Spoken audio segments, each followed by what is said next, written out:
The Predefined Units of Measurement feature, which is part of the Server Policies module, gives you the ability to create a pre-populated list of units that will appear in unit dropdowns and enable validation on specific components of your projects. It effectively promotes consistency through the use of predefined units. The checkboxes let you choose which units to make available for different windows and elements of a project. The units policy can be accessed by multiple users in all projects on that server. Access can be controlled via security if required. If you change to a project on a different server, the predefined units of measurement configuration on the different server will be applied.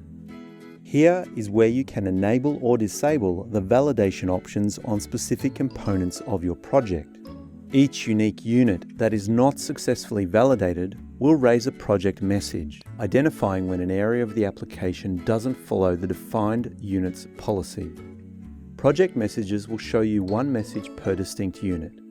You can double-click on one of the server policy project messages in the project messages window to open the relevant window, filtered to elements using the unit mentioned in the message description. For example, if you would like the unit MHR to be available by default for all base resources, type MHR into the text field above the grid, and then click Add. This adds MHR to the list of predefined units. However, without assigning it to an area of the application, it will not appear in a drop-down.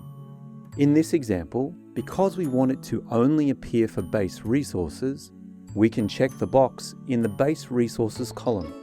MHR will now appear in the Units drop-down for base resources for all the projects on that server, but not in any other areas. For more information, see the knowledge base article linked below this video. We love to hear your feedback. Send us an email or phone our 24/7 support number. We look forward to helping you get more done so you can have more fun.